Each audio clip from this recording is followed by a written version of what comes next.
So ఈ mentorship programme ద్వారా జనరల్గా ఏంటంటే ఆన్సర్ రైటింగ్తో పాటుగా ఇంకా ఏ అంశాల్లో విద్యార్థులకి శిక్షణ ఇస్తూ ఉంటారు, ట్రైన్ చేస్తూ ఉంటారు, వాళ్ళ పర్సనాలిటీ డెవలప్ అవ్వడానికి ఎలాంటి మెలకువలు వాళ్ళకి నేర్పిస్తూ ఉంటారండి throughout this journey?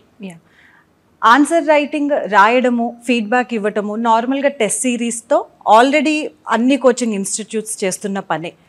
Answer writing అనేది మెంటర్షిప్లో ఒక పార్ట్ మాత్రమే, ఇంకా చాలా ఉంటాయి. ఎలా అంటే మేబీ ఒక స్టూడెంట్ ఒక పాయింట్లో ఈ జర్నీలో కంటిన్యూ అవ్వటం డిఫికల్ట్గా ఫీల్ అవుతూ ఉండొచ్చు. So to keep him motivated, stick to his goal, అది ఒక చాలా ఇంపార్టెంట్. ఇది చాలా ఏమంటారు, మనము తక్కువ ఇంపార్టెన్స్ ఇస్తాము దానికి, but that mental strength of a student చాలా కీ రోల్ ప్లే చేస్తుంది తన జర్నీలో. సో ఇది ఒక ఆస్పెక్ట్ మేము అడ్రస్ చేస్తాము. ఎవ్రీ స్టూడెంట్తో ఇండివిజువల్గా టైం స్పెండ్ చేయటం జరుగుతూ ఉంటుంది.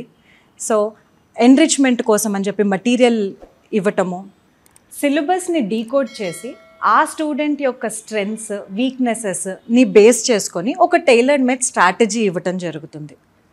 ఆ టైలర్డ్ మేడ్ స్ట్రాటజీ ప్రకారము ఎవ్రీ వీక్ టార్గెట్స్ ఇస్తాము, ఆన్సర్ రైటింగ్ మానిటర్ చేస్తూ ఉంటాము, పర్సనల్గా ఇంటరాక్ట్ అవుతాము, ఎన్రిచ్మెంట్ కోసం మటీరియల్ ఇస్తాము. సో ఇలాంటి అన్ని యాంగిల్స్ నుంచి ఎప్పుడైతే ఆ స్టూడెంట్ మీద కాన్సన్ట్రేట్ చేస్తామో ఆబ్వియస్గా ఆన్సర్ రైటింగ్ అనేది ఇంప్రూవ్ అవుతుంది, బెటర్ రిజల్ట్ రావడానికి ఎక్కువ ఛాన్సెస్ ఉంటాయి.